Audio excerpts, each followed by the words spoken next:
नमस्कार शेतकरी मित्रांनो, सिबा न्यूट्रिस्युटिकल्स मध्ये आपलं सर्वांचं स्वागत आहे।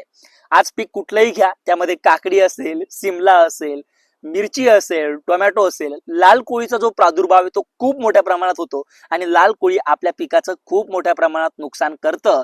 मग अशा वेळेस कुठली फवारणी आपण घेतली पाहिजे जेणेकरून पिकावरती आलेला जो लाल कोळी आहे त्याचं सहजपणे नियंत्रण आपण करू शकतो। तर मी तुम्हाला एक फवारणी सांगतो ज्याच्या माध्यमातून तुम्ही सहजपणे आपल्या पिकावरती आलेल्या लाल कोळीचं नियंत्रण करू शकता। ही फवारणी घेतल्यानंतर पुन्हा 15 दिवसांनी आपल्याला हीच फवारणी रिपीट करायची आहे। मी तुम्हाला आश्वासन देऊन सांगतो की तुम्हाला 100% तुमच्या लाल कोळीवरती जबरदस्त नियंत्रण भेटेल। तर या फवारणीमध्ये तुम्हाला वापरायचं आहे सिबा न्यूट्रिस्युटिकलचं कुबोटो हे प्रोडक्ट।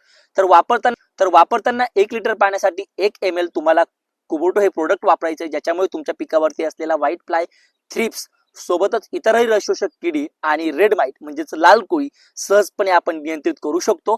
याच्यासोबत आपल्याला मायक्रोन्यूट्रिएंट प्रोटॅमिन 6 चा वापर इथं करायचा आहे।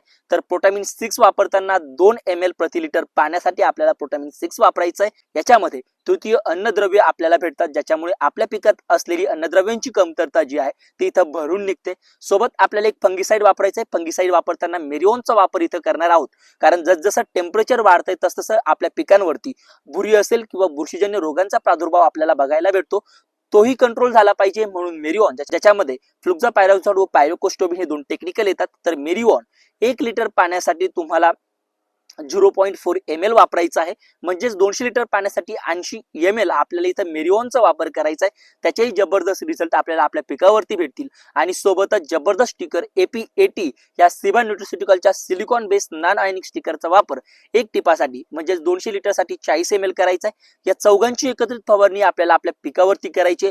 कुठल्याही पिकावरती फवारणी करू शकतात। ज्या पिकावरती लाल कोळीचा प्रादुर्भाव आपल्याला दिसतोय त्या पिकामध्ये अन्नद्रव्यांची कमतरता जी आहे ती भरून निघेल, पिकाला जास्तीत जास्त फुलकही लागेल, फुटवा निघेल, सोबतच लाल कोळी व इतरही रसशोषक किडींवरती आपल्याला सहजपणे नियंत्रण भेटेल।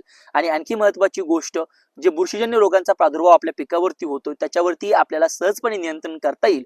म्हणून एक जबरदस्त कॉम्बिनेशन मी तुम्हाला दिलंय। त्या कॉम्बिनेशनच्या मार्फत तुम्ही सहजपणे आपल्या पिकावरती येणाऱ्या रोगांचा खात्मा करू शकतात। Stay tune.